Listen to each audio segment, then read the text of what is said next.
Hello, friends. I don't know if I'm live. Let's find out. I think I'm live. It's hard to tell. Had some technical difficulties getting started today, but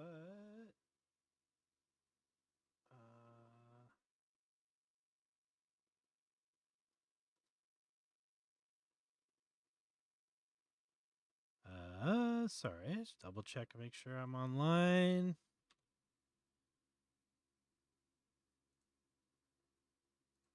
It says I'm live. Do I see me? Okay, good. Hi, everybody. Sorry about that. Lots of technical fudging, but I think we're good to go. Here we are. This is SDXL-Lightning. It's ridiculously fast. It lets you converge on a image in 2 steps, or well, 1 step with diffusers, but 2 steps currently with ComfyUI. I don't know. I don't know if we're going to or when we're going to get the 1-step stuff in Comfy, but for now, we can play with 2 to 8 steps. So there's a bunch of different models. And if you go to the description below, let me fix up my little display here a bit. All right. Bring it up.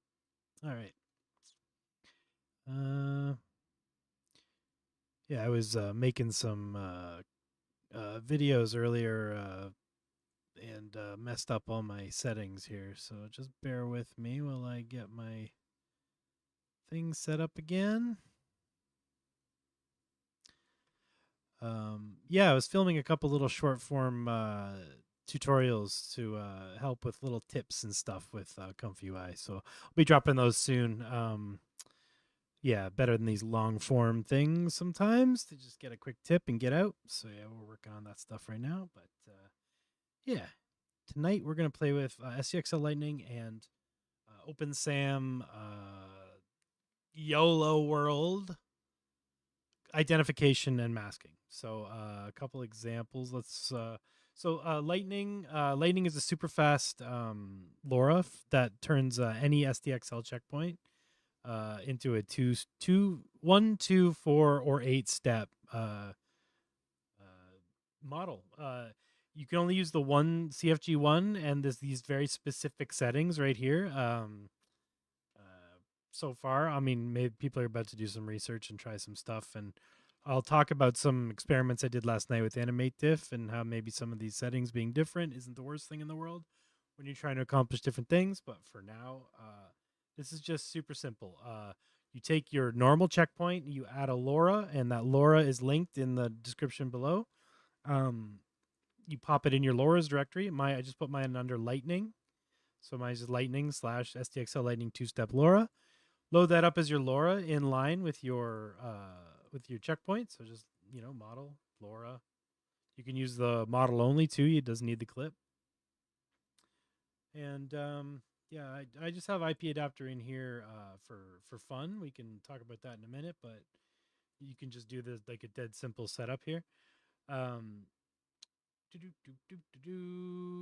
steps, and then these are the settings right here. 2 steps, a CFG of 1, Euler sampler at SGM uniform noise. The amount of steps relates to the amount of steps on the LoRa that you're using, or UNet. There's also a UNet version, which is higher quality, but it is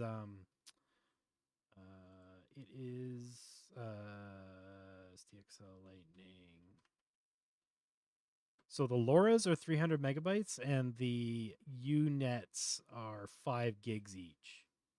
Okay. So the UNets look better, but they're much larger. So if you just want to play with this, just grab the LoRa to play. But if you really want really high res, well, not high res, because we'll talk about it in a minute, but the quality is not as good as like regular SDXL, but that's because these models are distilled down and pruned into like one single CFG stream. Basically, like, when you're diffusing and you have the CFG level, and that's how prompty it is, how much it tries to be like the prompt, or how much it doesn't try to be like the prompt based on what the CFG scale is. These models are locked at one continuous like CFG scale. So you have to set your CFG to 1, and moving it up or down only makes it worse, really. Um, I was doing some tests last night, and it does change it a bit. Sometimes doing a few extra steps on the models with like 4 steps on the 2-step model can look more, can look better. But what tends to happen is when you add more on top of these models, it just starts to deep fry it a bit. Um, it all kind of starts to look like deep fried like JPEGs. So yeah, you might want to avoid that. Just keeping things at the levels they're supposed to be at. But if you want weird stuff, go nuts. But yeah, as you can see, this 2-step one, it's not as good as SDXL. I mean, it's really fast, really fast.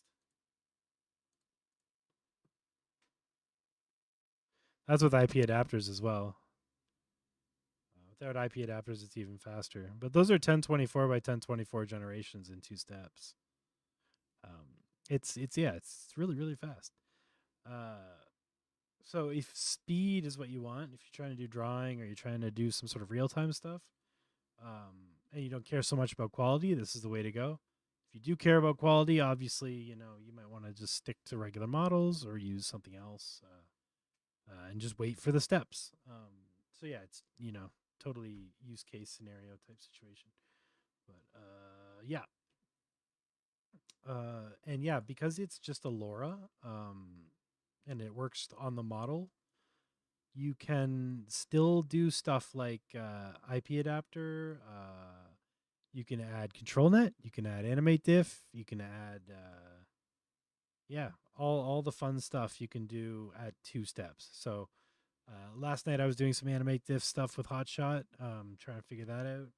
I had animate diff, IP adapter, uh, and 2 control nets, and it was fine. And it's still converging in 2 steps. So with large batches, 2 steps is really fast. But I will say the quality of the animations wasn't as good as just using, regular stuff, minus the Lightning LoRAs. So yeah, let's talk about how to use them. Grab the LoRa if you want the 300 megabyte one. If you want the 5 gig one, you just grab that UNet. And instead of this load LoRa model only, we're gonna load a node called UNet loader, and you're gonna put those UNet models in your Comfy folder under models, um, UNet. So they go in put UNet files here. So they go in ComfyUI models UNet. They those are the larger versions. So I've grabbed the 2-step and the 8 steps here so we can play with them and see what they do. So the LoRa, you saw the quality of the LoRa. I can do a few more runs if you want to see that real quick. I'm going to swap it out for the UNet, which does look better. But yeah, we'll see. At 2 steps, it might be only marginally better. So with this one, you don't run the model through it. You actually use this as your model, but you use this as your clip. So we can just, let's just get rid of this for now because we don't actually need it. So this model will replace your regular model. So you just plug that in where it would have normally gone. In this case, it goes into the K sampler because I don't, well, actually, no, sorry. It goes into IP adapter first. IP adapter into K sampler. We'll add IP adapter later. Let's make this even simpler. So this is just a dead simple SDXL setup. We got load checkpoint into a UNet loader, our clip, positive and negative prompt, empty latent image, K sampler, VAE decoder, and save image. So this is just a bare bones, everyday image generation setup. The only thing we've done here to lightening it up is add this UNet loader. So yeah, we swap out the model. So we pull all the clip and VAE from the checkpoint, but we take this from the model, and the same settings as before. It's 2 steps, 1 CFG, Euler at an SGM uniform. So I hit Q, Should take a minute to load up the unit.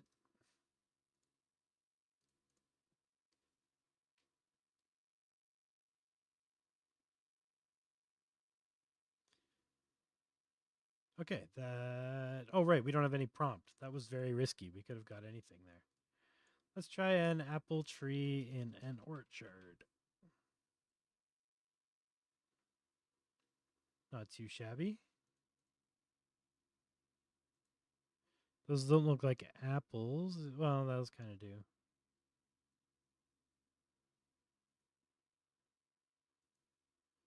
Yeah, I mean these look good at first glance, but when you get looking at them, they have some definite low step stuff going on. But yeah, that's 2 steps. Let's try the 8-step model. 8. And this only takes like marginally more time. It's not even. It takes longer to load the unit model than it does to actually hit the K sampler. Yeah, see, 8 steps is still really fast.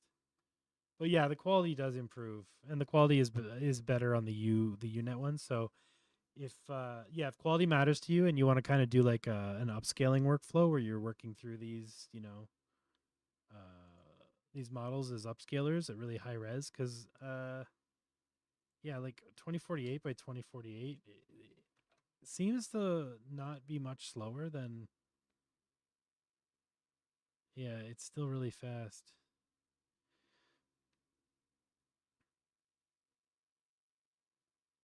It's really tripping out over the latent space, though. Yeah. But yeah, you could then because this workflow is like really fast, you can just remove this K sampler, add K sampler advanced. That'll give you some leftover noise. And if I think we can just upscale this.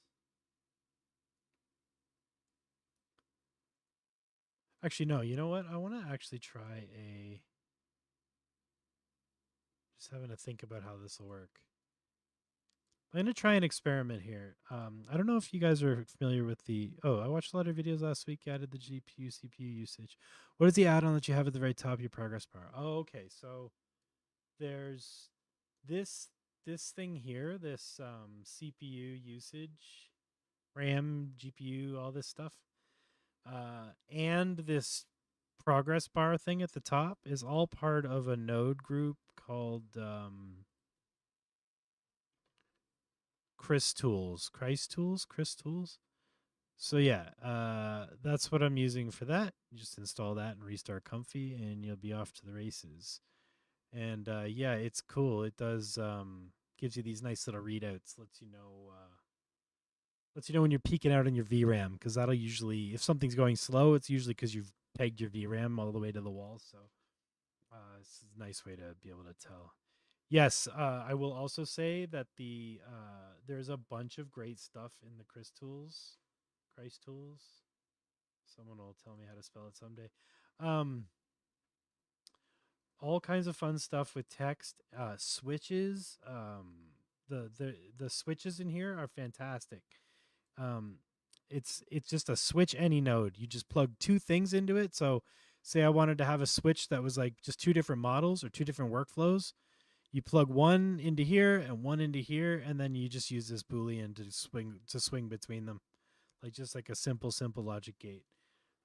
So if I wanted just a switch to switch between 2 different LoRAs or 2 different models or 2 different LoRa setups or 2 different model setups, biggity bam, plug all your model stuff into it and plug all your model stuff into the second one, and then you just have a switch. So you go back and forth. And I'm sure you can think of a million reasons how that's useful.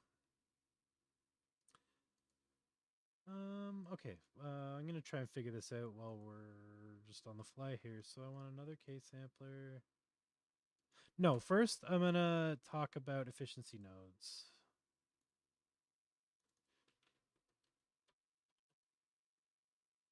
Efficiency nodes for ComfyUI. I've been using this a lot lately. It's very helpful. It's got a lot of cool features. Uh, I actually am not going to use it for this because the SDXL one doesn't have the feature I want to use anyway. So I'm just going to use a regular case sampler. The SD15 version of it will let you case sampler advanced, sorry. The SD15 version will let you actually do high res fix, like automatic 1111. It's really good, really good. We don't really need that in SDXL though. So I want to return with leftover noise, and I want to set these steps to 8, CFG to 1, Euler, SGM uniform. Yep. So this latent out going to give us our, first version. Then we want to do another K sampler where we take the latent and upscale it. So you want to add an upscale.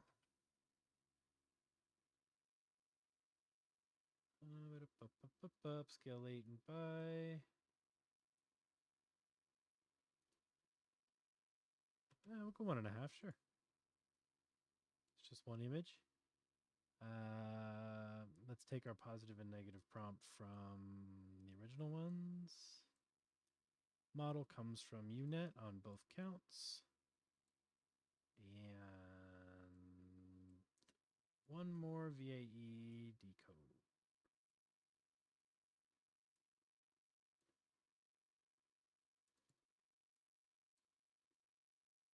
Okay.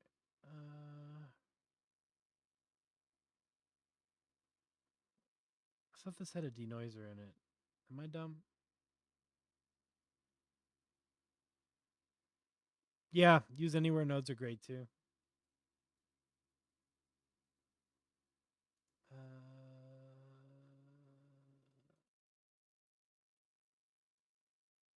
I could have sworn there was like a feeling real dumb. Is there a K sampler regular one in there? Yeah, it's in the regular one. Image.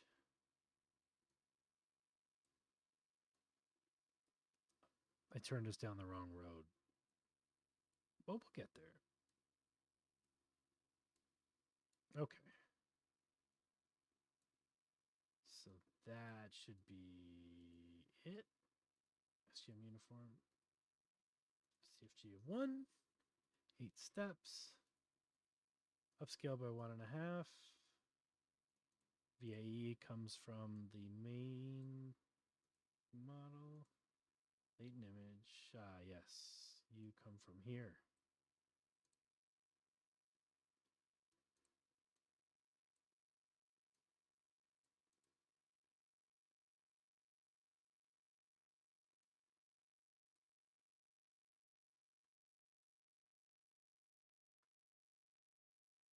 I can't tell if that's better. It's brighter.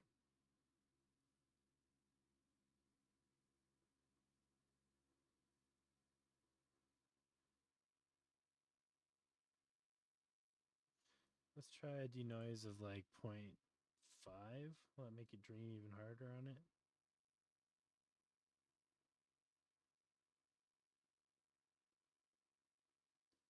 Or dream less hard, I guess. Oh, that's cool. Let's try like 2. That'd be 2048 by 2048.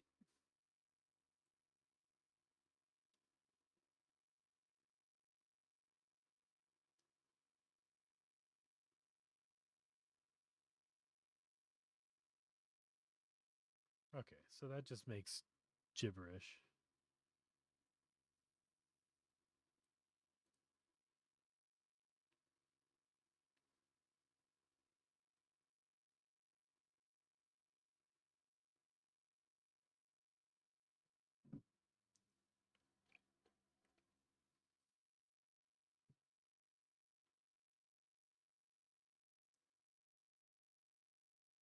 It's very surreal. I think I like the originals though.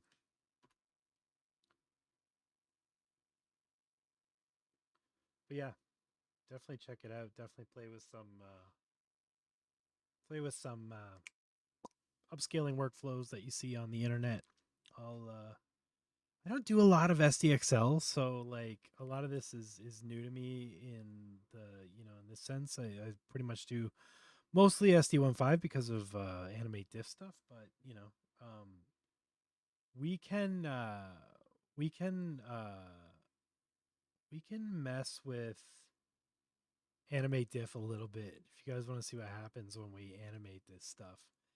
It's I'll admit it's a little rough, but it's kind of cool. Let's do it. Let's do animate diff. I'll just do this quick because I do want to get to the conditioning stuff or classification stuff. Okay, and pull our model from here, pull it into here. Okay, so this is our animate diff loader. I'm just going easy peasy mode with this. HotShot, put it in HotShot mode. Okay, and the settings right there. All right, context options, looped uniform. Okay. Yeah, I've been told a few times recently I'm the Bob Ross of AI. I'm not mad at that at all. I love it. All right, and then use that equal length closed loop. Yeah, so we're in a closed loop. 16.14, no, 8.14 unclosed loop. Sorry, I'm in animate diff mode. We need to get on now HotShot mode. HotShot is 8 frame context. If you don't know what the hell I'm talking about, look up animate diff evolved for ComfyUI. It works with SD15 mostly, but it also does kind of sort of work with SDXL if you use HotShot or the SDXL animate diff motion LoRa motion model, but I have not had any luck with that one yet. Sure, it's me, but I haven't figured it out yet. The HotShot one I've had minimal success with. Works better with more steps, with like full-fledged runs, but I was getting some visible frames out of it last night, so let's try and get that going again. Previous context view options, because at 2 steps or 8 steps, that's crazy. That's crazy. We're doing animations at 2 steps. Come on. You having trouble hearing me? Is that the same for everybody else? Am I quiet tonight? Is that better?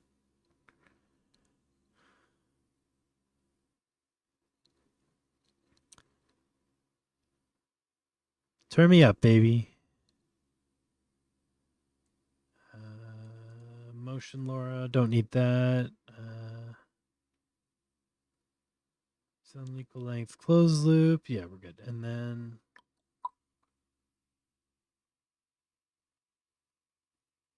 I think that's all we need. All right, let's make some horrible stuff. Let's do 24 frames. With HotShot, in this model, I can actually do stuff at like 768 by 432, I think works.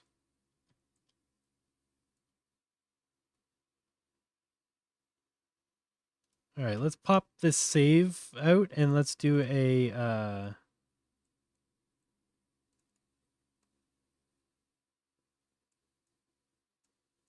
we need to replace it with a video combine node. There it is. 24 frames per second. File name prefix. HotShot. Lightning. HotShot.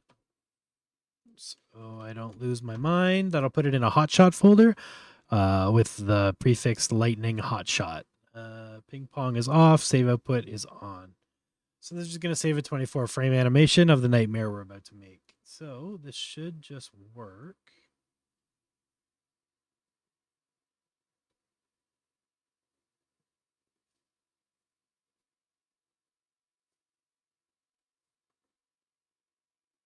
Oh, I see. I've made a grave mistake. We're gonna let it run though. Does anyone know? Does anyone see what I did wrong here?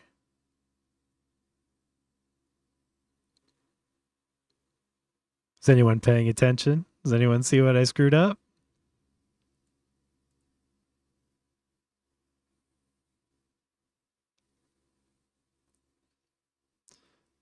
So I'm using the 2-step UNet model, and I'm doing 8 steps. So it's gonna look worse than it would normally look. So let's back this back down to 2 steps, because remember I said the amount of steps has to match the thing you do. Yeah. Yeah. So that looks a little deep fried, but otherwise it actually looks kind of usable. So let's try 2 steps. And then what I noticed last night was with Animate Diff and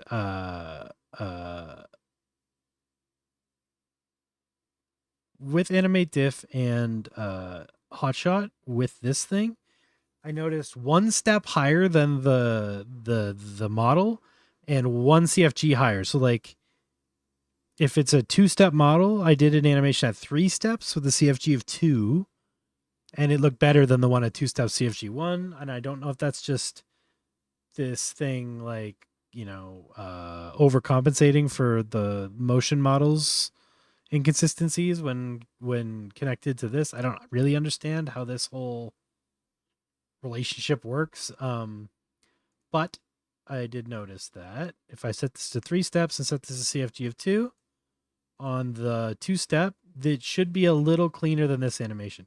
But the fact that we got 24 frames of this out of 2 steps in that amount of time is wild. Let's try 3 steps. See if the 3 steps can kind of clean it up a little bit.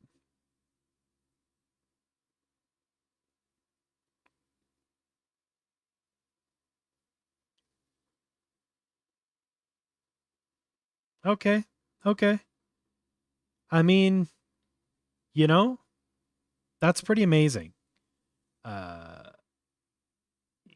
doesn't even look that good sometimes at 20 steps, depending on what you do with it. So it's pretty crazy.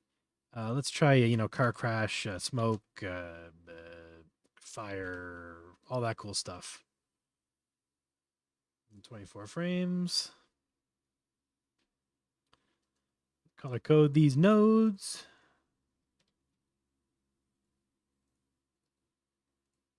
Latent back.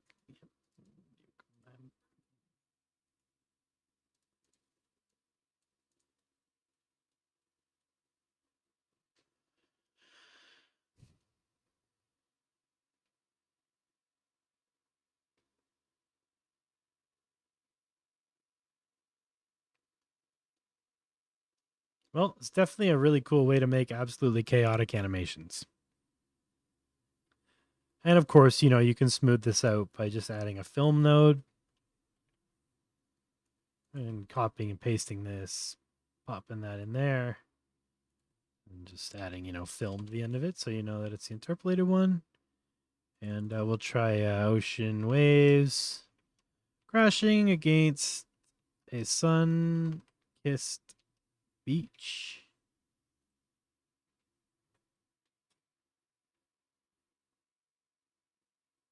Yeah, that's fair. Oh, I'm getting my CFG problem. Okay, so I think it'll go away after that first step. You guys might have seen something there in the generation. I've noticed that with these models that your negative prompt, which in my case is NSFW nude, when you mess with the CFG, starts to slide into that first image. So in the back of this crazy animation somewhere, there's probably a nude lady. Yeah. I'm sure there's a data scientist here who can explain why that works, but I don't really understand. So maybe I'll just pop that CFG back down to 1 while we're on YouTube, just in case something racy pops through. But yeah, you can upscale. You can bring this scale up to the, was it 1024 by 1024? I don't know if this is going to look good or not. So let's try it. I noticed I was getting better results at the 768 by 432. And I have seen HotShot workflows that work that way and then upscale it after. So yeah, maybe that's the move. Do that, then upscale it to whatever 1.5 that is.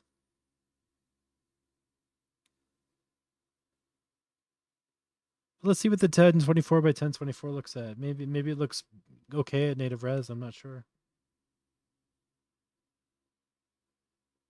It's looking really busy. This is the kind of stuff I was getting before. I'm going to guess this is going to be very, very noisy.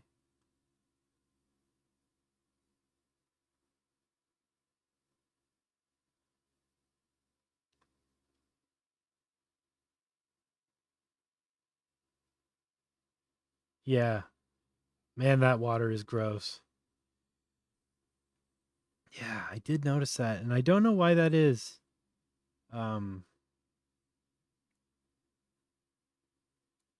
Not sure. But that makes me wonder now, if we go 768 by 432, so that we were getting nice stuff with that. So let's copy and paste this K sampler and plug all the same stuff into it. Positive prompt, negative prompt, latent image. We're going to take from the first K sampler because this is an upscale. And actually, before it goes in there, we need to do a latent upscale by latent upscale. What the? Oh, it's upscale latent. All right, upscale latent by 1.5, and then we'll plug that into the latent image. So we're going to take this one that it generates and then increase it 1.5 times. So that'll be whatever 1.5 times this stuff is. And then it'll do an upscale run on this, and let's see what we get.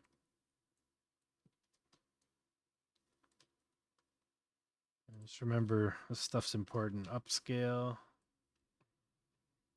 Upscale. All right. And you go here. You go here, and this should already be connected because I copied and pasted it. Oh, I've been saving GIFs. That's ridiculous. Save MP4s. They look way better.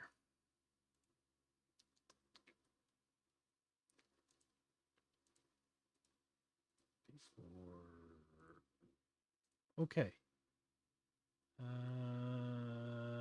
Let's try this again at the right size and then with the upscale. I think I missed the VAE decoder. So the VAE comes from your checkpoint. Oop, there we go. It'll always tell you where you screwed up with the big red circle.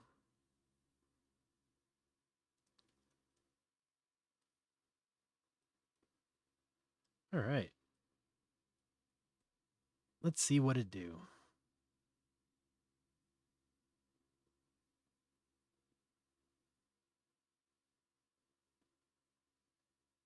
Okay, well, those look less like living foam waves. Carnivorous waves.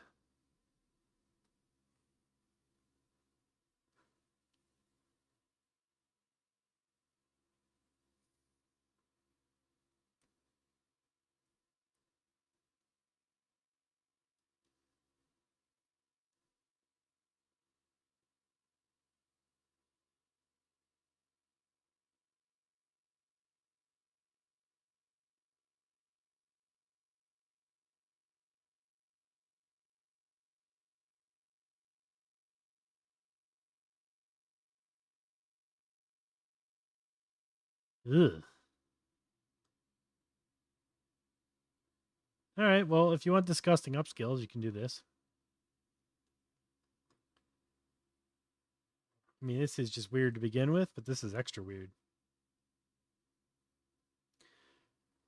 If you guys want to play with this workflow, I can put it on my Discord, but this is very highly experimental stuff. I don't know if you really want to do this over, Animate LCM, which looks, a million times better and can converge in like 4 steps on SD15. But yeah, this is an interesting experiment for sure. It's really gross. Tell it I hate it. All right, I'm just going to save this as busted, weird, HotShot workflow. All right. And I want to move on from Lightning because Lightning is impressive and we can do fun stuff with it. And you can just wire an IP adapter as well if you want. You can do IP adapter plus HotShot to give yourself IP adapter animations. You can add ControlNet to infuse video masks into what you're doing to make things diffuse here and there. Yeah, you know, we could go all night on that. But what I want to get to is OpenSAM. What's it called? There it is. ComfyUI-YoloWorld-EfficientSAM. So recently, I mean, this is not recent technology, but recently, I've been seeing a lot of stuff where people are tagging and classifying and working with sort of that like surveillance side of AI where, it's definitely always watching us, always paying attention to what we're doing. And it knows we know what we're doing, all that kind of stuff. I find that, very interesting. And it's really interesting to use in my workflow and, as part of my, whatever the things I'm working on. But beyond that, there's actually a really interesting use case for YoloWorld and EfficientSAM and Comfy because we can now segment out these things and make masks of them. And you can go mask by mask and make a different mask for each person or each thing, rather. So when you load this up, you can basically say like, I want you to separate the people, bags, light, car, all the things that are in the model set. And the setup is in Chinese, so I'm actually going to walk through the setup real quick because it's not hard at all. It's just sometimes these pages are weird. So let's translate to English. Just right click and translate to English in Google, which is really important for a lot of these things that come out, not English. So you put the translation, will get you there.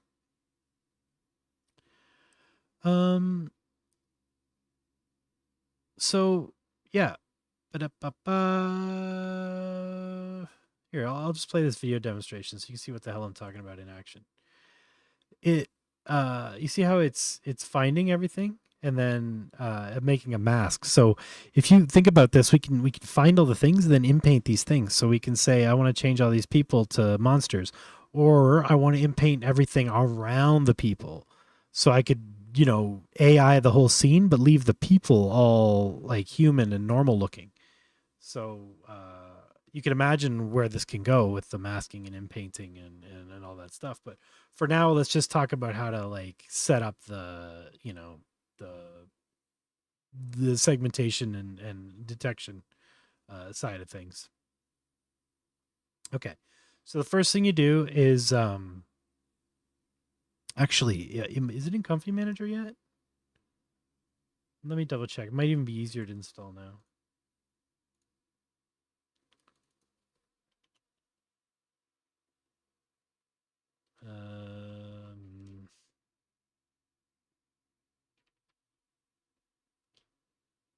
Yeah, EfficientSAM. There it is. It's already in here now.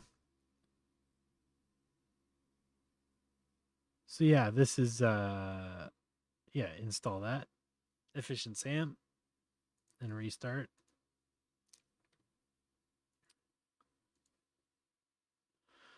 If you are if it doesn't work or something breaks and it's doing and you need to pip install, just remember that with the Comfy portable install, you don't actually pip install stuff to your local environment most of the time. What you want to do is go into your Comfy folder, right? And there's a folder in that folder called Python Embedded. Okay. In that Python Embedded folder, there's a python.exe.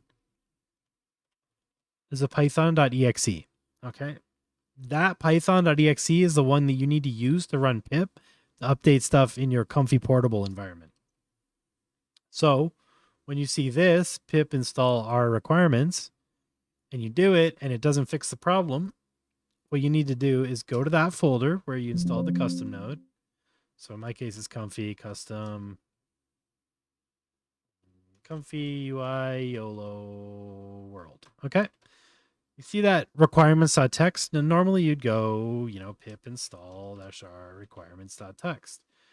but we don't want to install to our local environment. We want to install to the Comfy environment. So you go, in my case, it's C AI Comfy Windows Portable. Okay, so C AI Comfy, and you can always hit Tab to autocomplete when you're doing this. Python embedded tab python.exe -m pip install -r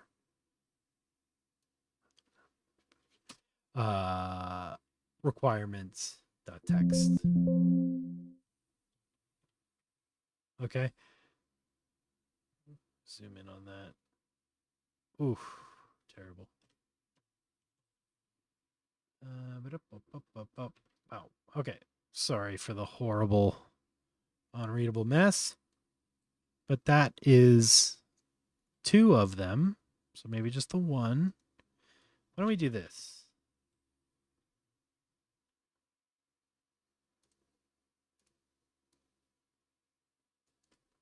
Yeah. Okay.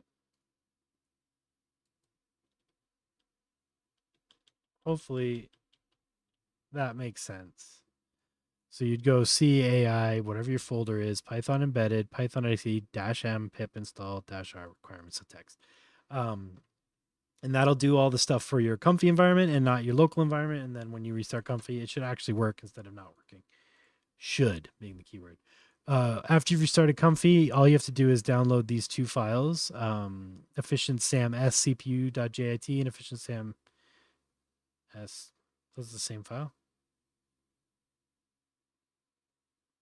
Oh, CPU and GPU. Yeah, and so that's these 2 files right here. Just drop the link right in the chat. So you need these 2 files, and they go in AI Comfy models.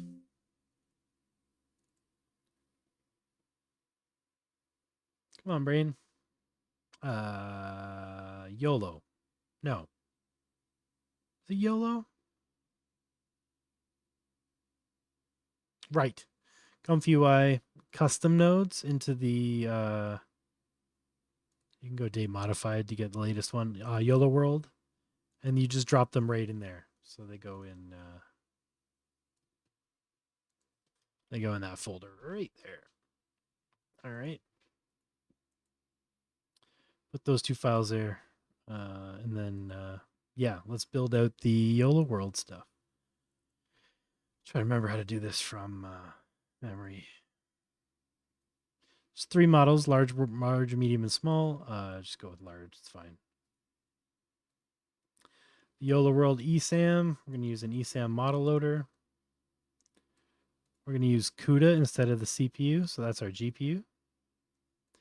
The image is actually our video. So we're going to load video.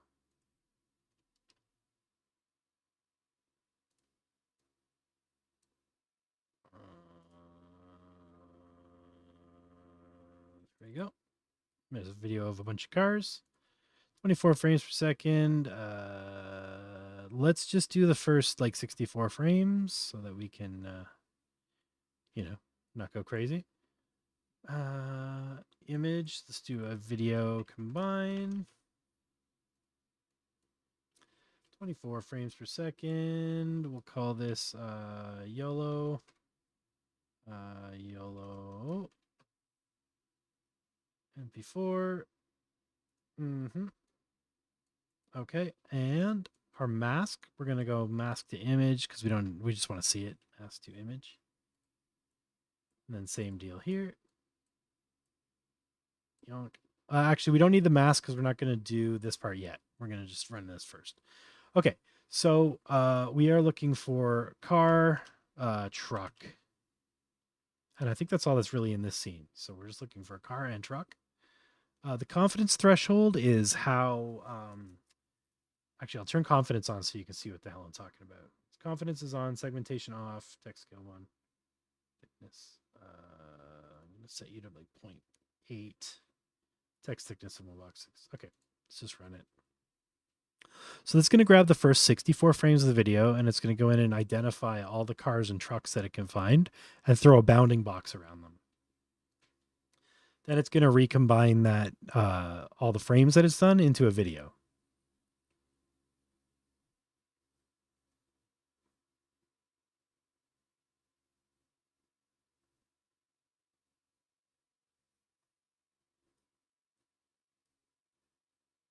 Pretty cool. So you can do this on, footage you've already made, footage you have. Just download some CC0 stuff and start tagging things. It's cool and fun. But beyond this, we can actually make a mask out of these cars by hitting use segmentation. Now this takes longer because it goes and has to segment them out and stuff, but it does work. So let's make a mask here. So mask to image. All right, and then video combine out. All right, so this will make a mask of the cars and the trucks, but let's just say I just want the cars. So let's hit it. Now it should. Yeah, this will take a little while. Take longer than it did before. But when it's done, it should make this version, but also a version that's just black and white where you just see the outlines of the cars.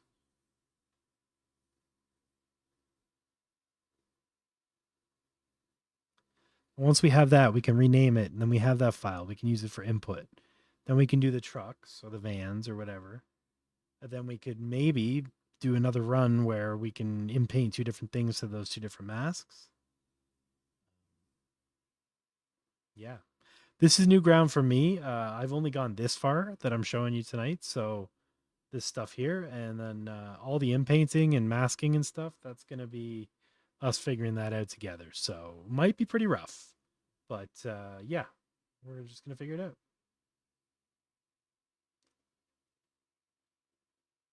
Unfortunately, Comfy does have a few annoyances with alpha channel and things like that, but whatever, we'll figure it out.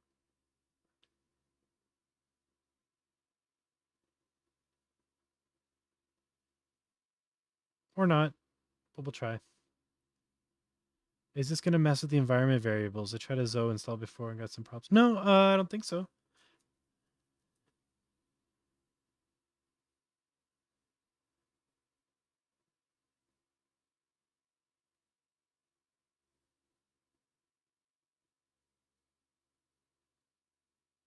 Come on, cars.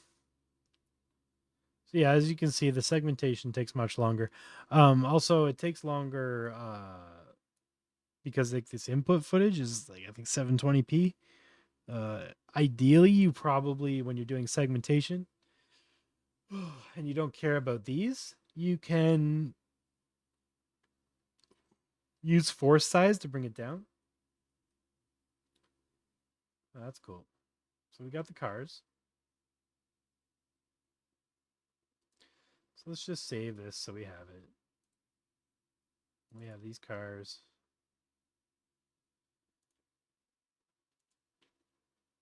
So one thing I want to try now is I have these cars and I have this footage, but the problem is right now, these cars are moving at 24 frames per second. This footage is not.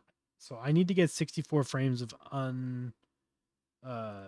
untouched footage. So I'm just going to remove that stuff and I'm just going to go like this. So I'm just going to pull the first 64 frames into a 24 frame thing of the same size so that I have two things that match. I have a mask and I have just a clean thing with the same frames. And if I'm right, I should be able to load both of those into video players, sync them up, and they should look like they're in the same universe. So let's find out. Load. Just use the set latent noise mask and use the black and white input as the mask. Thank you. I will try that. Thanks, Dave. I have done this before, but I forgot how. So that is going to be super helpful. Image. So let's do a load video of this and then sync them. Are we in sync? I feel like we're in sync.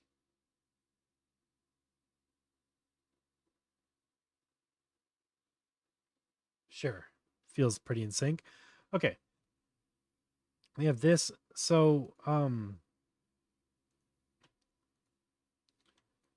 this and load our Other video which I just made, comfy output, YOLO.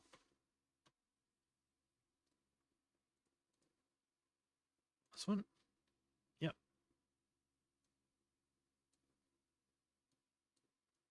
Oop. Oh, that's annoying. AI comfy. Put YOLO. Okay. Sync them up. Okay. There's our input footage. There's our thing. This mask was actually, I guess we can go image to mask. It was already a mask, but whatever. We should probably preview the mask, make sure it looks normal.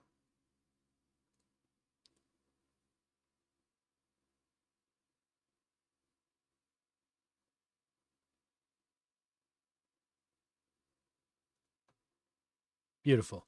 Okay. And what we might want to actually do is invert the mask and dream the other stuff. But let's try dreaming the cars first. So we need a K sampler. I guess we do this with animate diff. I don't.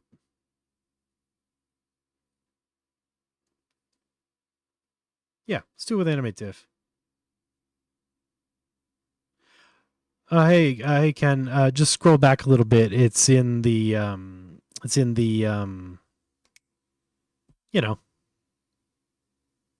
nodes. You enable the masking, and then the mask out of there. You enable the segmentation.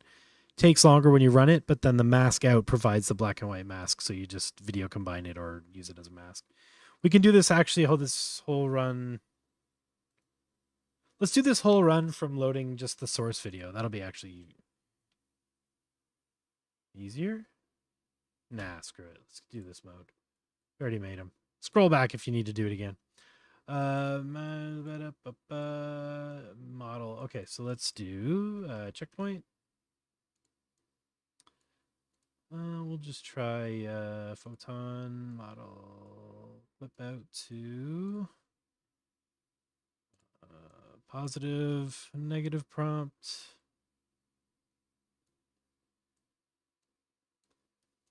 Clip positive, D. Okay. Let's just add it easily. Okay, let's add animate diff. Let's go mental. Evolved sampling, model through, model out. Sample settings, we'll set it to repeated context. Context settings, we'll do looped uniform. Although straight, actually, these videos won't loop anyway, so let's just use our standard static, or standard uniform. Yeah, standard uniform. 16.14 is fine. You're good. You're good. What's next? We need motion model.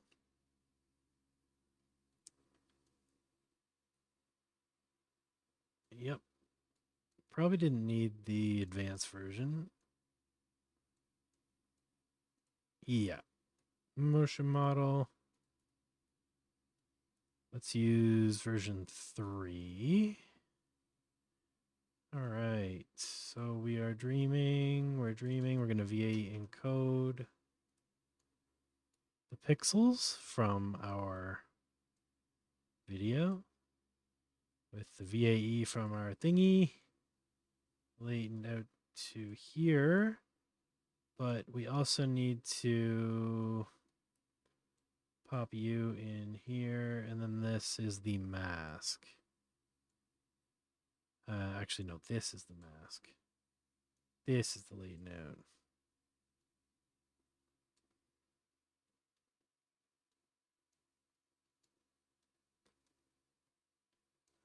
I have no idea if this is going to work, but it's going to be entertaining. Horses. Oh, God. SFW nude. You know what? We should also use animate LCM while we're here. Save ourselves some bull. So let me clean this up because this is a absolute nightmare.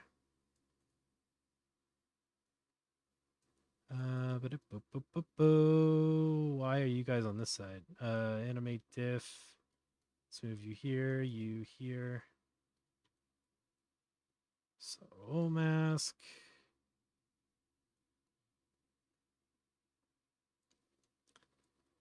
Animate diff. This will make sense when I'm done moving all this stuff around, I promise. Or, you know, it won't. Either way. Either way. Okay. Checkpoint into animate diff into our prompt. We got our empty latent image here, determining all the stuff in our case sample. Actually, this is doing nothing because we are VAE encoding our input video with the mask of the cars. I have no idea if this is going to work, but we are just trying stuff and hitting buttons. So let's just try stuff and hit buttons. The other thing I want to do is add the animate LCM. So we're going to add a LoRa loader. And we're going to use the animate LCM. I'm going to pop that clip through there. Model into here, clip into here and here. Because we are doing SD15, I'm going to do a little more silliness. I think, I'm trying to remember if it goes after or before animate diff. I'm going to try after. We're going to do deep shrink, free you. And actually, I'm going to swap out this case sampler and loader.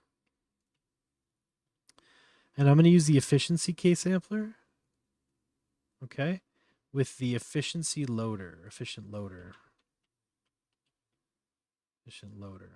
There is a method to my madness. Probably.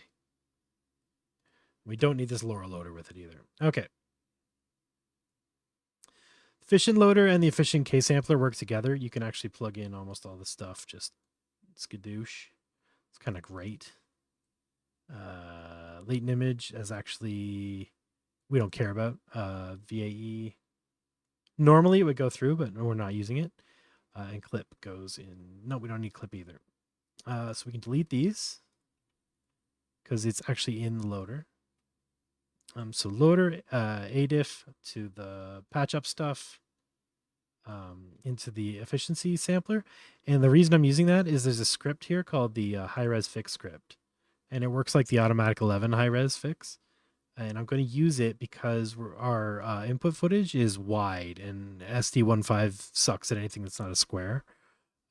But this tends to fix it, or at least tries to. All right. You guys can be yellow.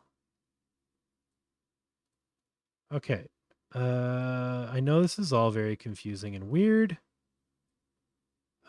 That's okay. I'm confused and weird too. Latent out. Okay, I think that's all wired up, right? We're missing our model. Model comes through from here. It doesn't go in there. It comes out of you in here, you in here, here to here. Model to efficiency. Skadoosh. Okay, and we're going to switch out our LoRa for the animate LCM one. And we're going to use photon. And here's our positive and negative clip. And we're going to call it horses. And I'm going to add an SFW and nude. And I'm going to swap the motion model out for the T2V one because that's for using the animate LCM. And then this beta schedule, we want LCM average, and everything else I think is fine. So yeah, let's change the resolution. No, this will handle the resolution. I might need to check. So this is probably 1280 by 720. So we probably don't want to do 1280 by 720. And we also need to switch this for LCM CFG of, does it go a lot lower? I feel like it goes a lot lower, 2 or 3. And steps like 5. And then this upscale, we'll do 5 upscale steps. Right.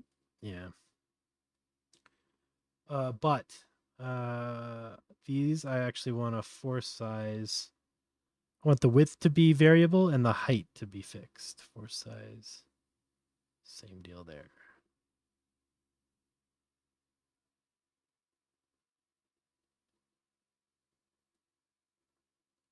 All right, well, let's just try this first and see what we get. So this should only do 64 frames because that's all these animations are.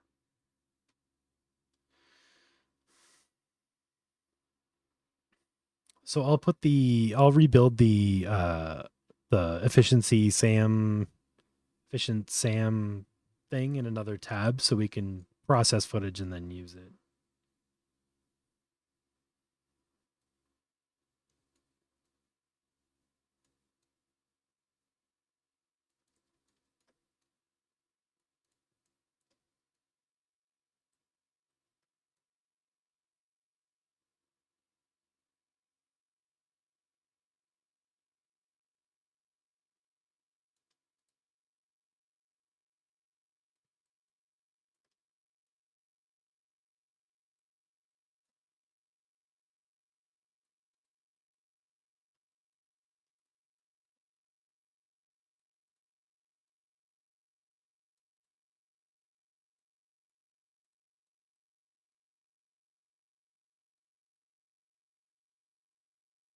I see horses. I see horses. Just saying, I see horses.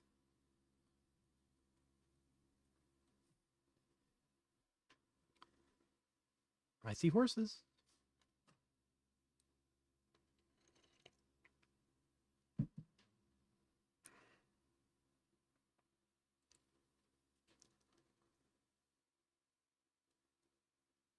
That horse is clipping through the ground, but it's a horse.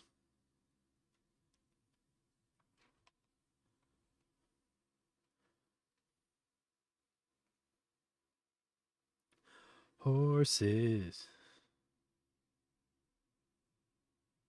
You know what I could have done though that might have helped is add a video combine at the end so that we could, see it when it's done. It will show up in that little preview window and I will be able to skip through it. So, whatever. But yeah, video combine wouldn't hurt. 24 MP4. You are YOLO in painting. Yeah.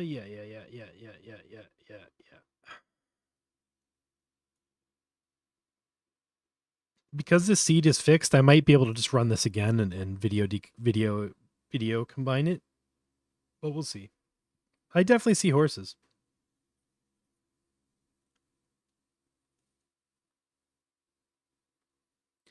I wonder if the inpainting ControlNet would help.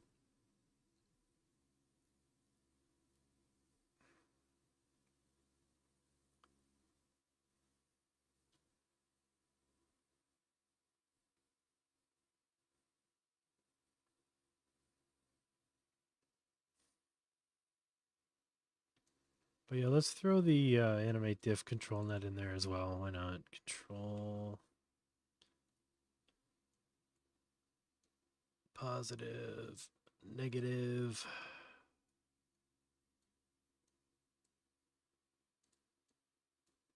Diff ControlNet. Let's take it from. What do you think? The mask or the mask or the original video for the?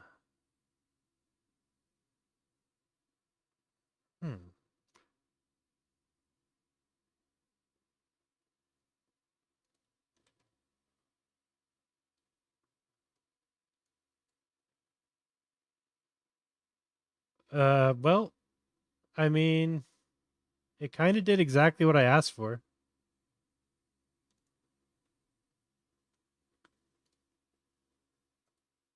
Right. Right, because I rewired it so it won't work. Let's try the mask, I guess. See what that does.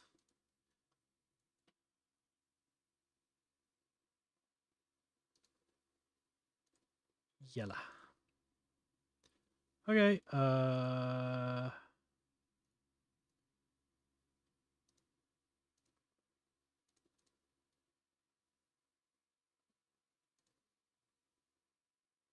Yeah. Um.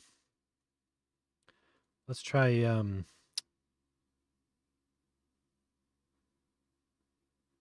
I don't know. What would be a cool thing to put in there other than horses? Uh. Just like fire, smoke. Uh. Like replace all the cars with fire and smoke. I have no idea what the control net's going to do because it's looking at this mask, but we'll see. The contrast slider, Laura. I haven't tried that one yet, so I don't really know how to use it, but I'll check that out sometime for sure.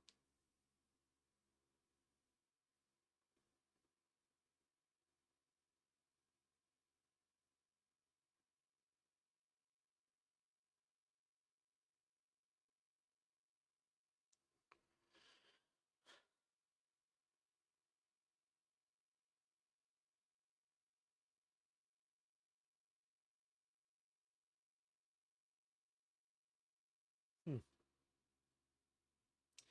Well, I think. Oh, that's a good question. I wonder if you blur the mask a bit around the edges, like just add like a bit of yeah, just add a little blur to it.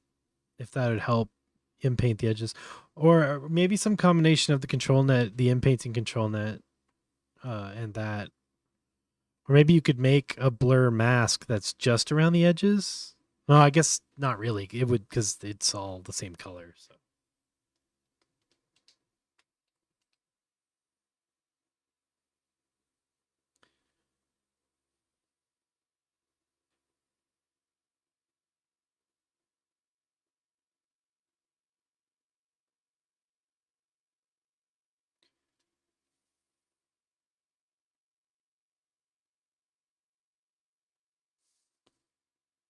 yeah, right on, Dave.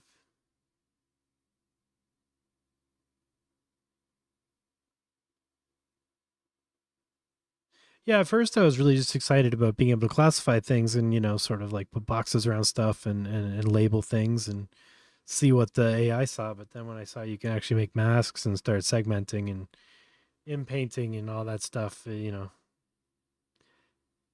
things start to happen. Because like now I'm thinking it'd be even more fun to not worry about inpainting the cars, but inpaint the rest of the scene with something that's just like not car related.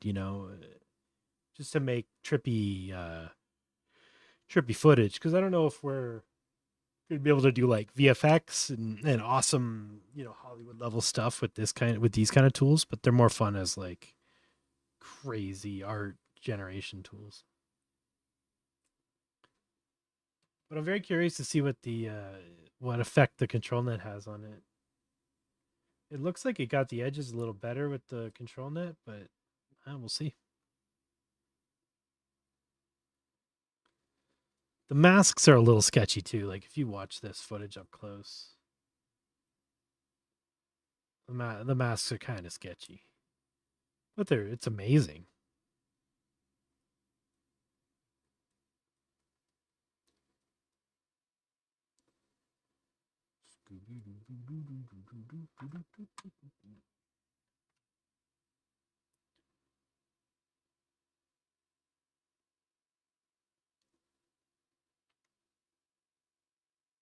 GPU a little break.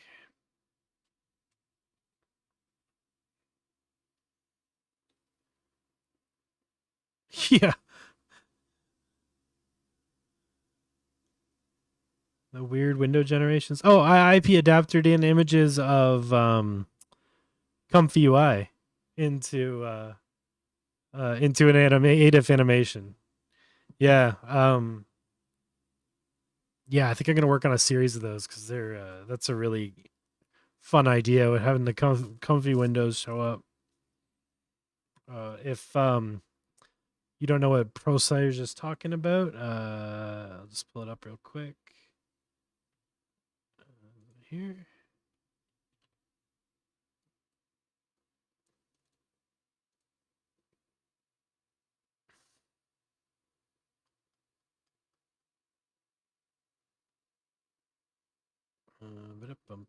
Where is it?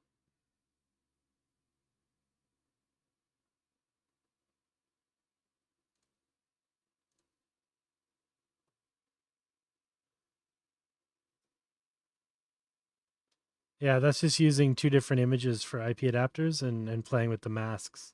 And one of the images was just a screenshot from ComfyUI, and it like made all the little trippy little windows and stuff.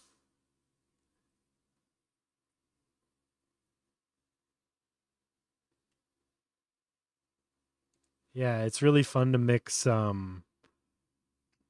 concepts with IP adapters and animate diff because you can feed different masks, into ComfyUI and make it make crazy stuff.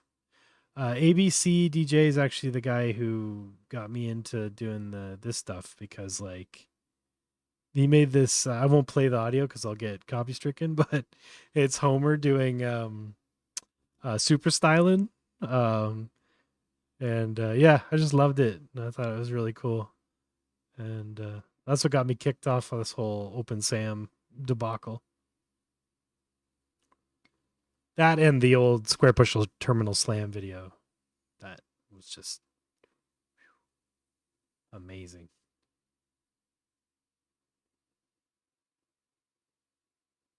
So yeah.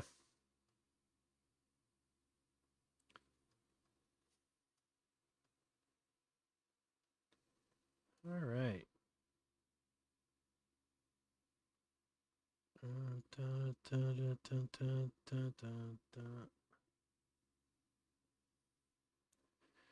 Wow. That is cool.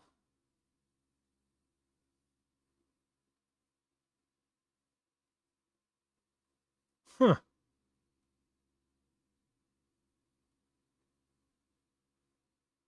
I do want to try turning this and this off and just seeing what it comes out of just a quick run.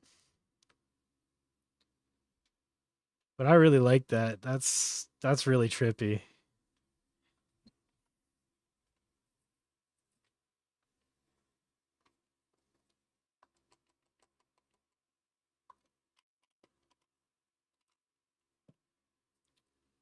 I'm just standing and doing my stretches, and I suggest you do the same, but I'm not your mom. If you don't want to stretch, don't stretch. I, however, am going to stretch.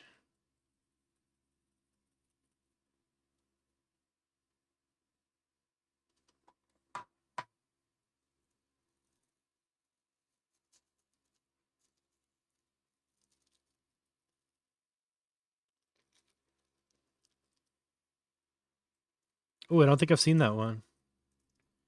Yeah, Dave, let us know when you get a Twitter, eh? I'll retweet some of your stuff. Get you some views.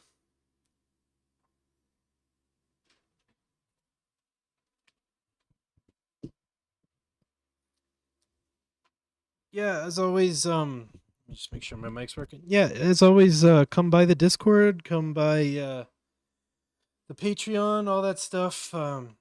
Pers.xyz, all the links are there. If you like what we do here, you can support us on Patreon. We are just building stuff out for the community, and I want to start doing like live jam sessions where we make stuff on the Discord together.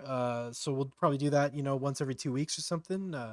Pick a night and just have our own little party. and just make some stuff and try some things. And if you have questions and things like that, we can do sort of interactive Q&A type stuff. Okay. So I think the inpainting definitely helps.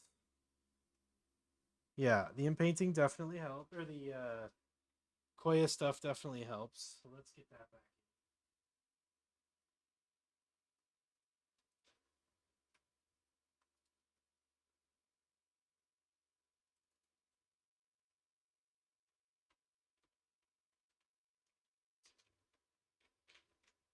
So this time I'm gonna actually try to inpaint everything around the car.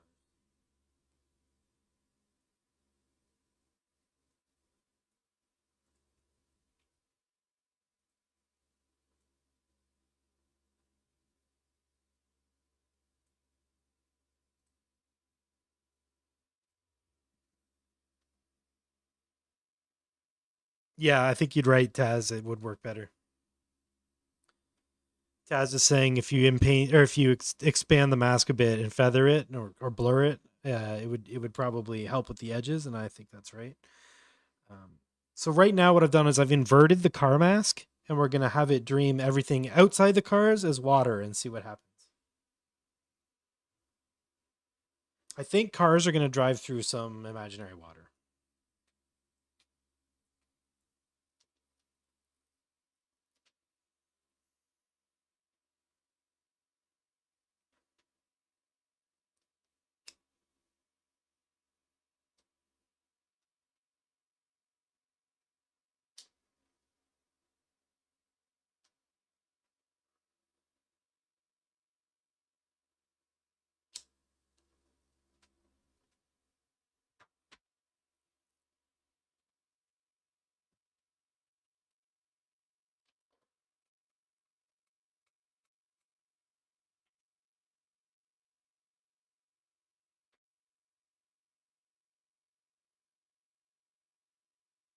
Yeah, I think this one's gonna be really neat.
I'm trying to think of how you would use the inpainting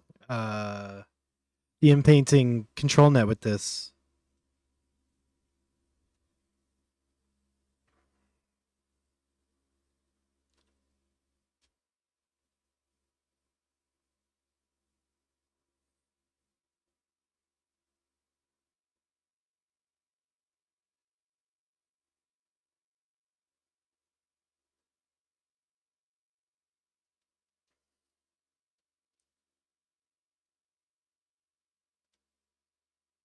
Yeah,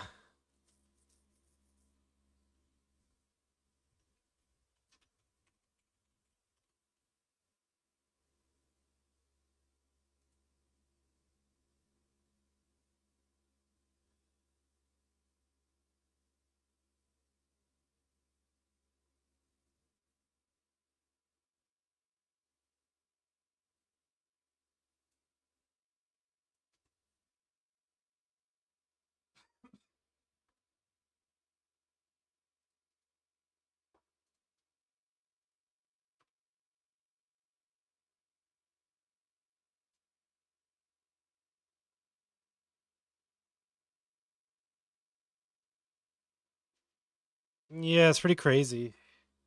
I was using it for when I was doing dreaming over input footage that already exists. You can use it to like just kind of bring it back in and stuff.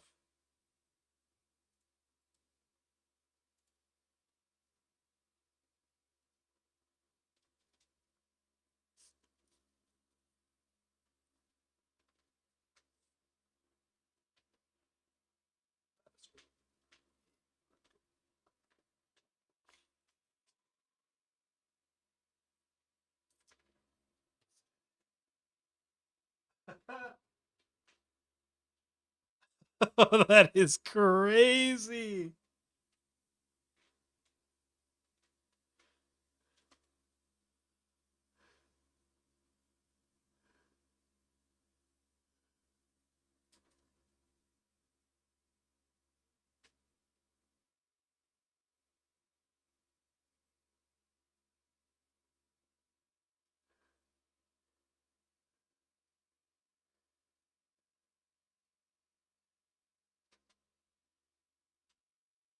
I'm so stoked on this. This is so cool.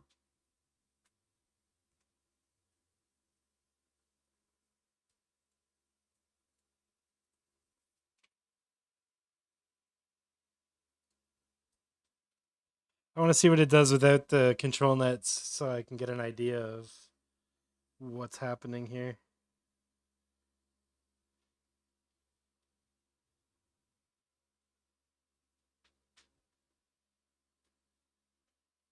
I should have done the vans too. I'll do that next time because the van cuts that car off there.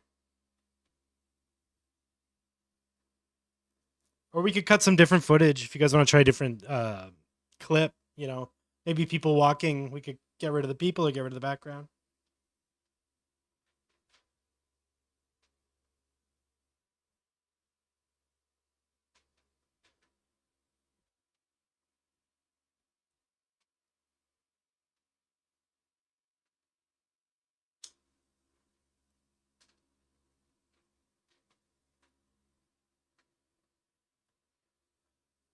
Even the Pacific Ocean.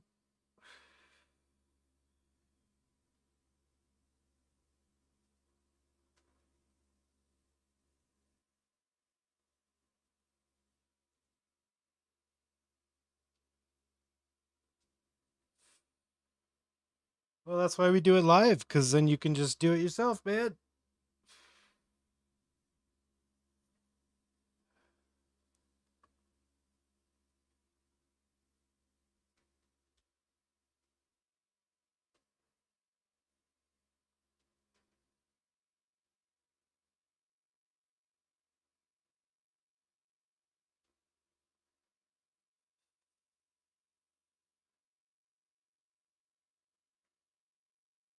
I think that animate diff control net was doing a lot to contextualize where the water is. I might be wrong, but it seems to me like the cars are driving on the water on this one, and on this new one, it looks like they might be driving in the water, but we'll see.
All right.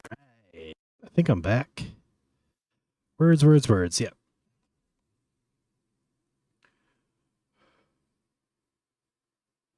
Yeah, interesting. Both pretty good. Animate diff control net. I think it's called control gif.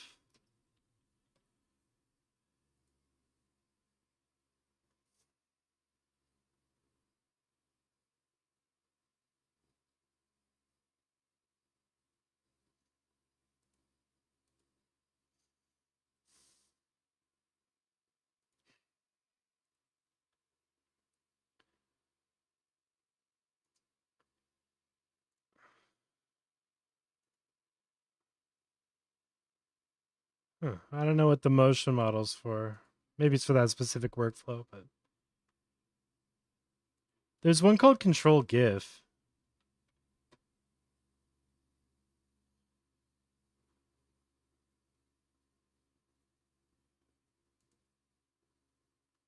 Yeah, I'm not sure.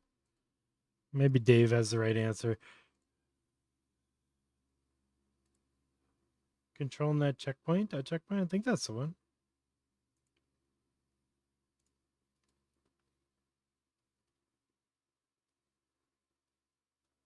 So, okay. We have this workflow, so I'm going to save this as, inpainting, diff, animate, LCM. All right. But what I want to do now is just make a new tab, clear it, and just make a workflow for to make these. So let's do this again. It's YoloWorld-EfficientSAM. We need a model loader. ESAM model loader. YoloWorld model loader. And then our image, which is our animation. Load video.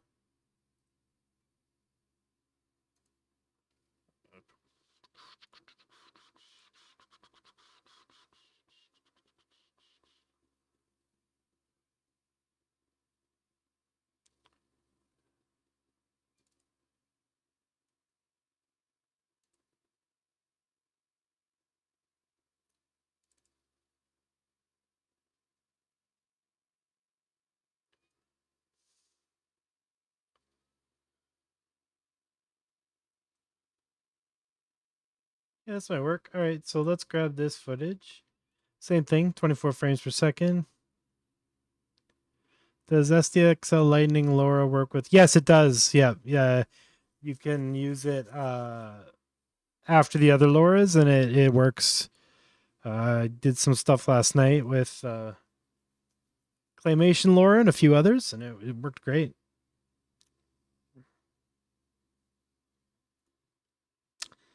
Let's do 64 frames, just like the last one. Image in. So we're going to start without segmentation and see what we get. We want a video combine. 24 frames per second. YOLO.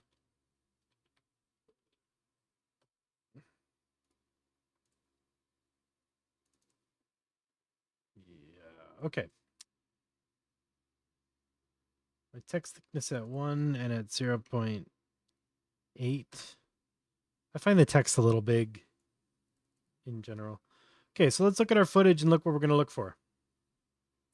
We definitely want people. The shoes are fun. We could inpaint just their shoes, or we could inpaint people. Maybe we'll make a couple masks then. Let's make a people mask, and then we'll make shoes mask, and what else? That's probably good. People in shoes. So let's do people, in person, shoe. So I'll do a mask with both of them first, so we can just see what it's catching.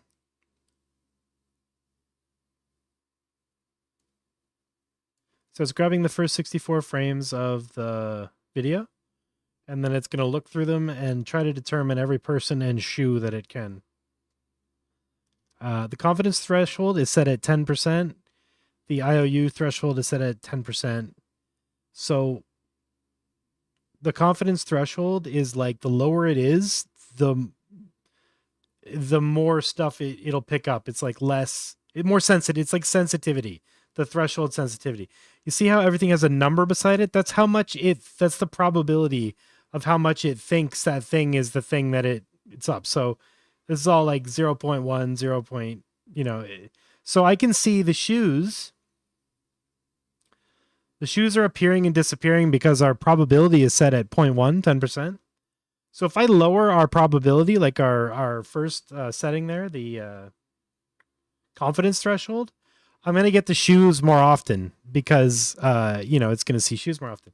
There might be some false positives, but it doesn't matter because we're going to get more shoes. So let's go 0.005. I guess 0.01 maybe as low as this can see. I'll explain our U threshold in a second. So let's run this again. If you do this without segmentation, it's very fast. If you do it with segmentation, it takes longer. So save the segmentation for when you're ready to pop your masks, basically.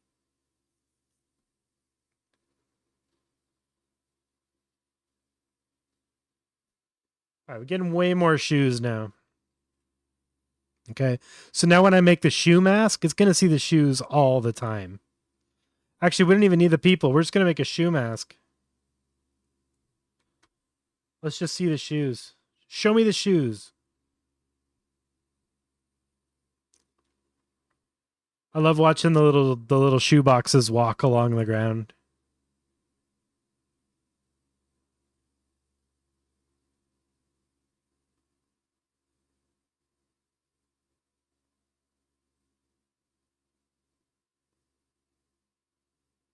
All right, that's pretty good. Let's so the IOU threshold, that's like when things are overlapping or it thinks things are two things, that tries to mitigate that. So the higher that is, the less chance it has of overlapping two contexts. So we can leave it down low because we want to actually get kind of as many frames as possible of all these, of all these feet. Maybe we could make all these people barefoot. Just walking around, on the dirty city streets with no shoes on. I'm going to turn confidence off just so I can just see the boxes. It'll say shoe too, but it's a lot easier to see the masks when you don't have the numbers jumping around.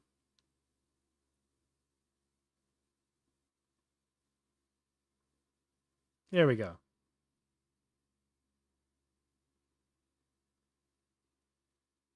It thinks his hands are shoes every now and then. Maybe it's a little too. Maybe the confidence threshold's a little too sensitive.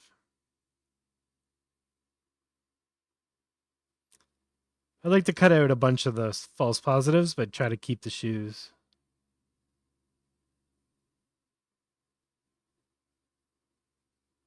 Feel like we're losing shoes. The hands aren't shoeing anymore, though. It's 0.03.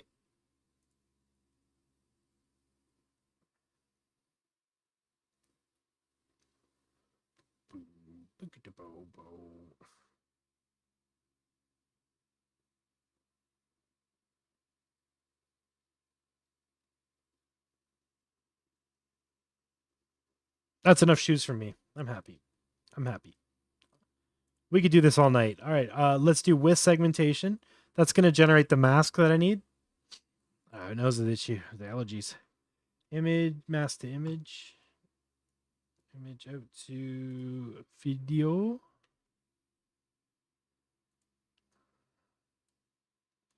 .24 MP4.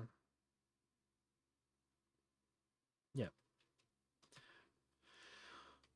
If you've already set one up, always just copy and paste it because it's a lot easier to just change the one thing in it, than.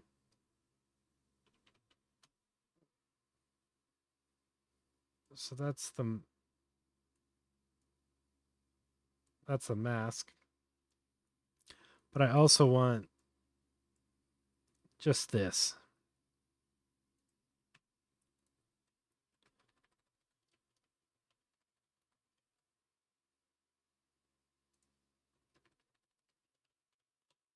So we're grabbing the original frame and the shoe frames so that we have a mask and a thing that's all like an original and a mask that's the same length, the same size, the same amount of frames, all that stuff. Yep. And then that's there. That's it. Okay. So this one's going to be useless to us, essentially. It's just this again. This will be the original, and this will be the mask. So then with this workflow, you can just load an input video, tell it where you want it to do it.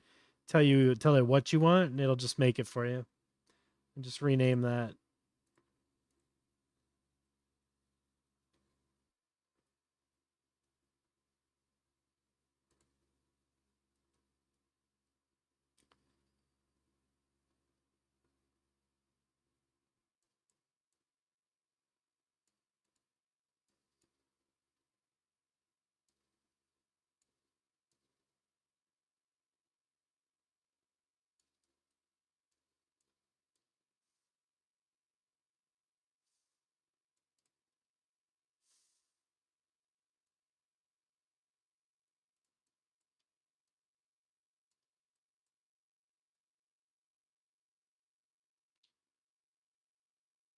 There we go.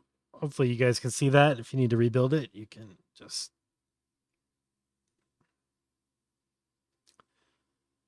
How predictions on how long till a good open source competitor to Sora gets released? Oh, open source? I don't know. A while. It's a lot of compute. A lot of smarty pantses that got paid a lot of money to make Sora.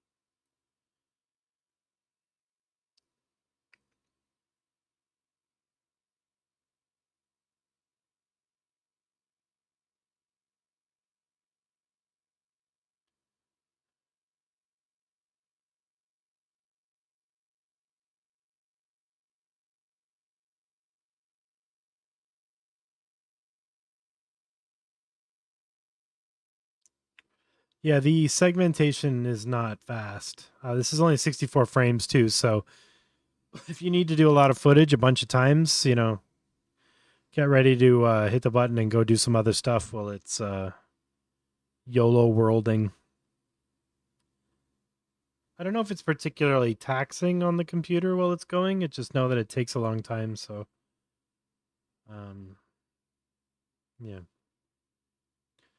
Maybe there's a way to do it in parallel or something.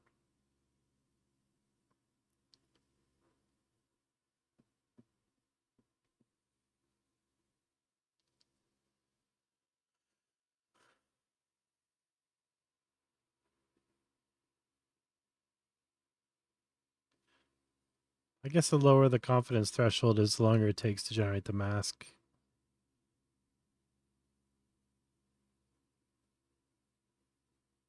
Or maybe it'll just finish any minute now. Who knows?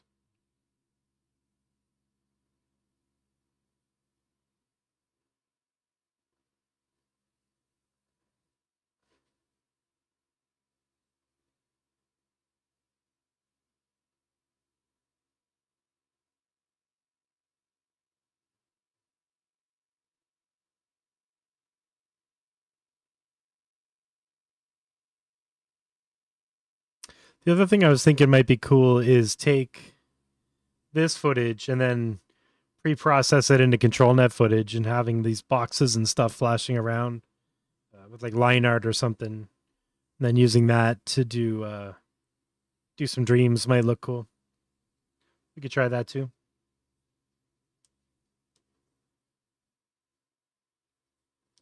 Like a coarse, realistic line art on the boxes and stuff might be interesting.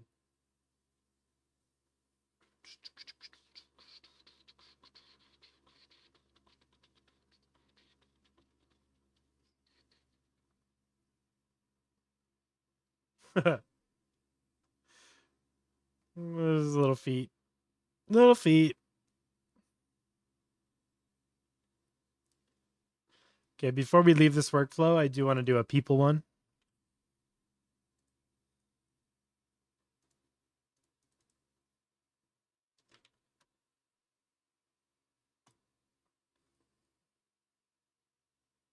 Because then, yeah, if the shoe one sucks, we have the people one to do stuff with.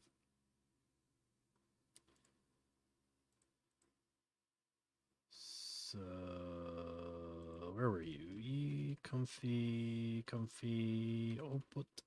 YOLO. YOLO. So we want this and this.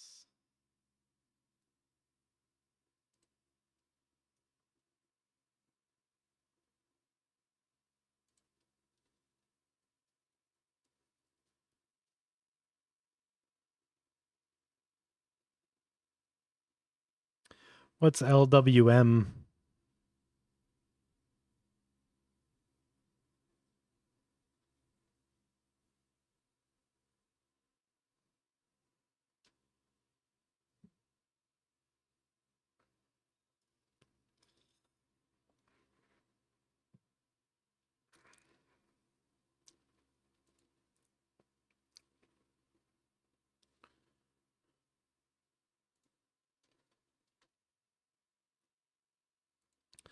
Lenwood Middle School.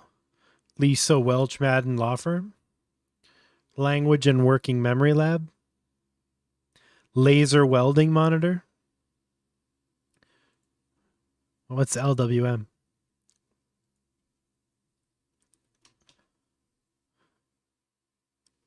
Large World Model.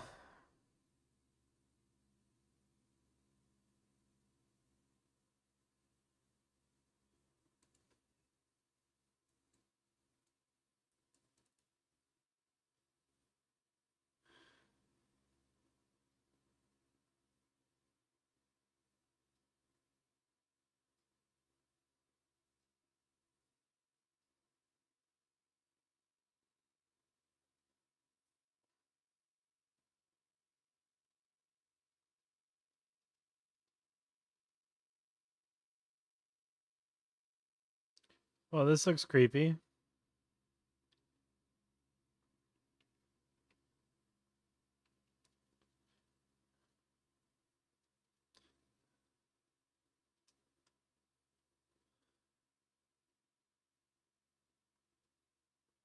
can chat with images, eh?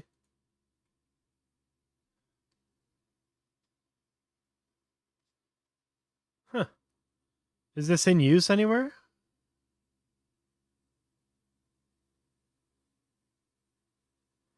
Very interesting.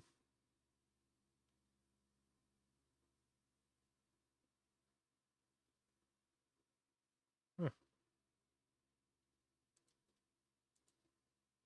Unfortunately, I don't have any TPUs kicking around. Yeah. Yeah, I think we should grow the mask. We could do that with just a blur, I think, right?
Sweet.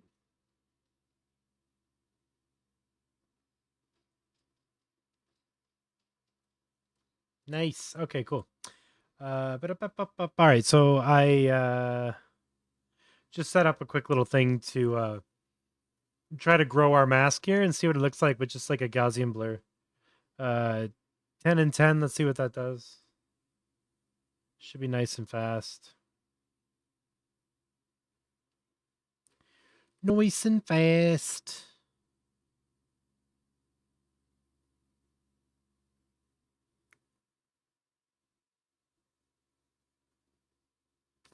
Is that too big?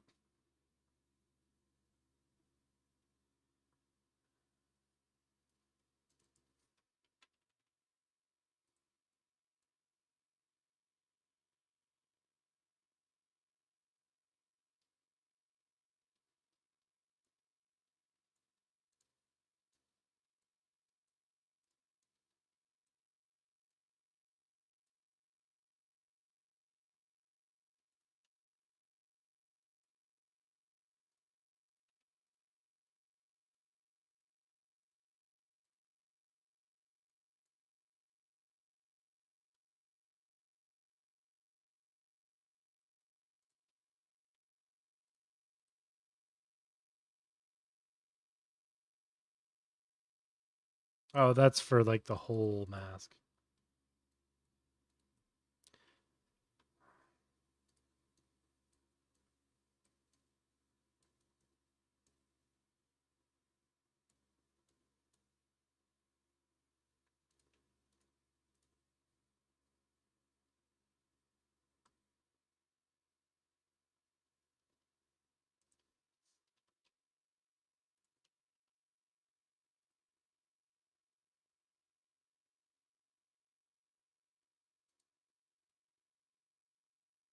Oh.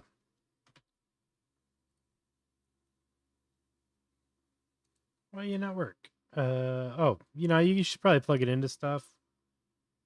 Wouldn't hurt.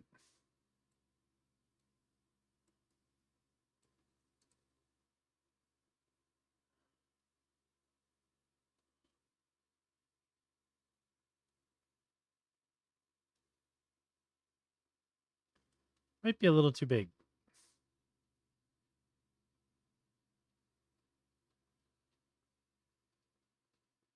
Yeah, I think I went too big. See what happens.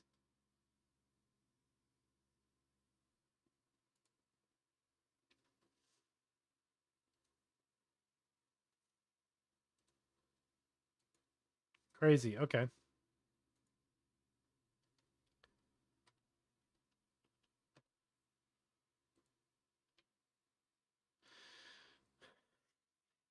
Tapered corners?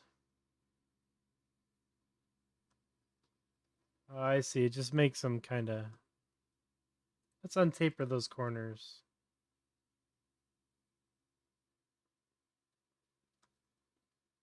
Yeah. I think that's what we want. So just pop that in right here. So, not this, but this.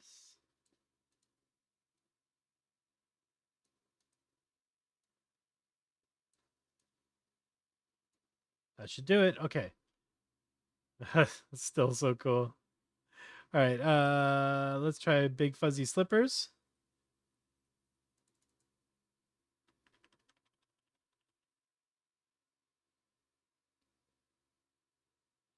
Fuzzy monster slippers. Let's see if it can figure it out. If not, we'll just make them walk around in the ocean. Let's put the control net back in, sure.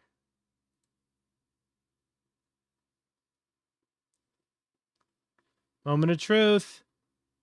Is my mask feathered? No. It's not feathered. Did I not plug it into anything? This guy sucks. This guy sucks. Okay. If I wanted to plug that in, let's say, it would go to the here. This mask goes to latent noise mask. So you go here. Oh, that's a... Wait. I'm so confused. I've confused myself.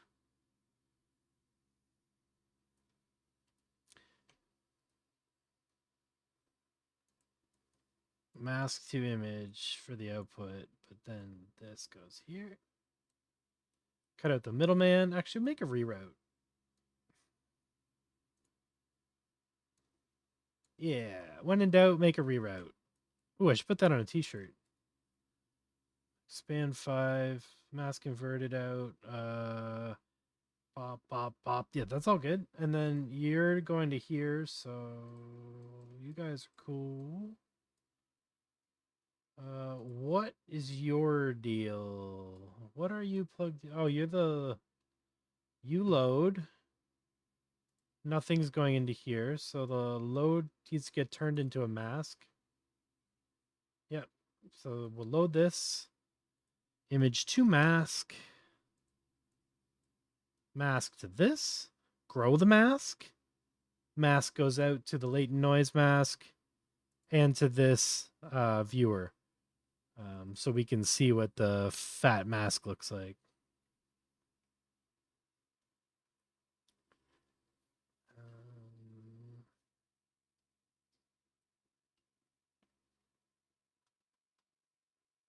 It's definitely done something. I don't think they're fuzzy slippers, though. I think they're just white spots.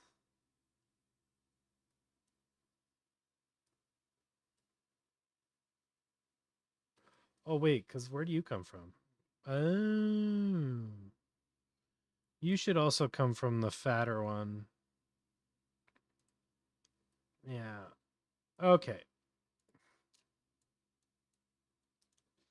So we're sending the fat mask everywhere it's supposed to go. So this is the skinny mask. These are the uploads. I guess this stuff's technically kind of like, yeah. I'm sorry that this is so confusing. I'm figuring it out as we're going along here, so. That's our mask, and that's our regular one. Okay. Let's put that there.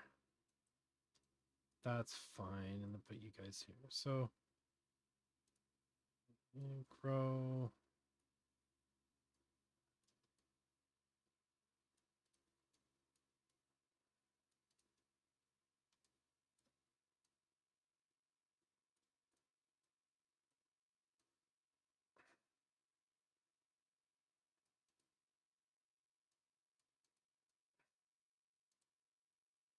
Yeah, I guess that makes more literal sense.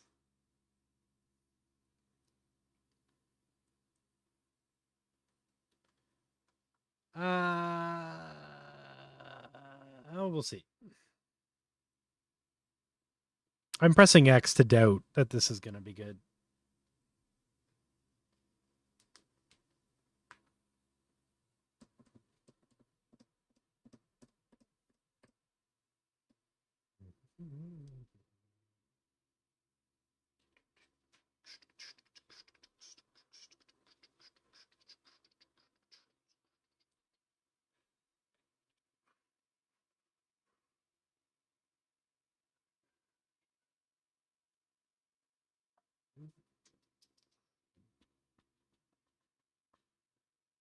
Yeah, I think so, Zlata. I'm pretty sure that's what's up. The shoe masks are too small to be effective. Yeah, I'm pretty sure that's what's happening here.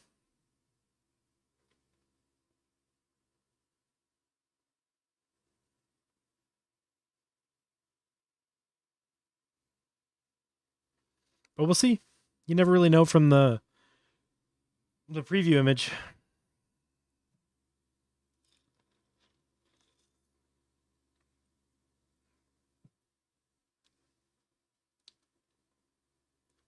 Yeah, they're just white.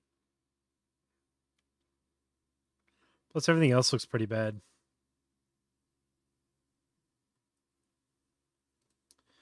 kill this. And let's use our people mask.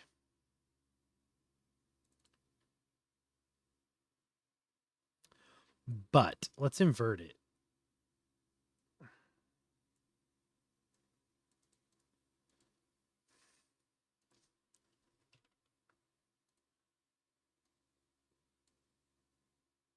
Wait, we don't need to use this actually.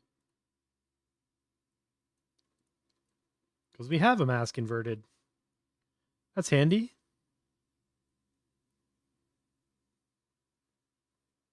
So now we should do everything but the people, and let's put them in a 1980s shopping mall.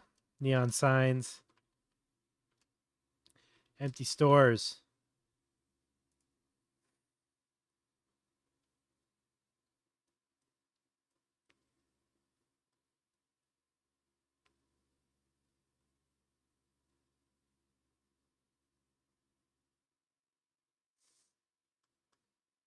Well, that's strange. It should have gone the other way.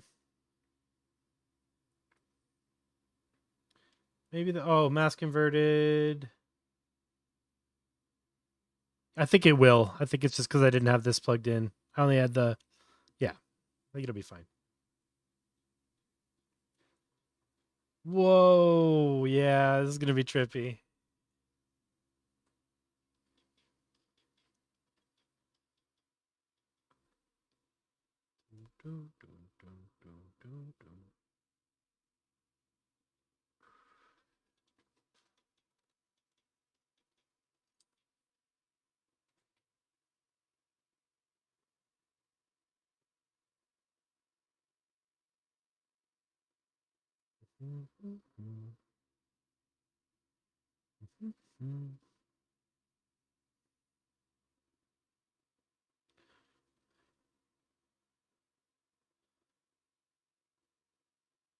You can really see that blur around them.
Wonder if you could use IP adapters. I guess you could use IP adapters for the inpainting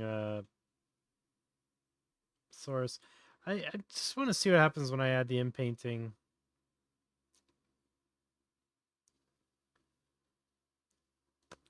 Inpaint, but with the original footage.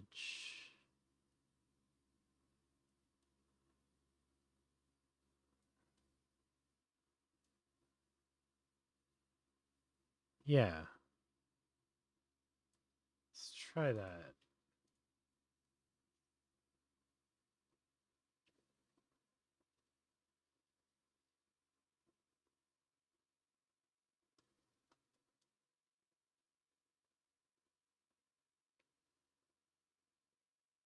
Yeah, that's trippy.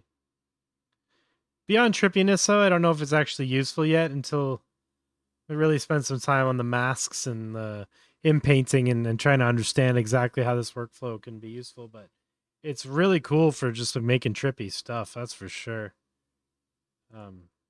So yeah, I mean, that's pretty much all I wanted to cover tonight. We got through Lightning, SDXL-Lightning. We got through OpenSAM segmentation, latent noise mask for doing the the inpainting, and then the rest is just you plugging in control nets and trying out different input videos and yeah, all that stuff. So go forth and have fun. And if you're stuck, you can't figure this stuff out, hop by the Discord and somebody's around. We'll probably be able to help you out. If you guys want this workflow, I can put it on the Discord, but it's kind of janky.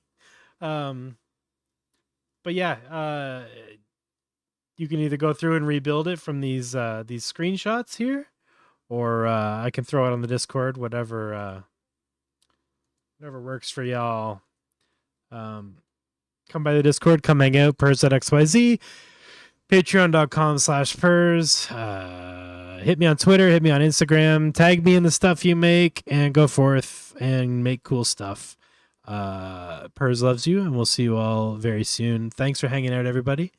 And yeah, I'll be back probably Friday night. We'll be doing a little partay. I'm not sure what we're doing yet, but 45 things came out yesterday, so we got to still look at motion director. We got to look at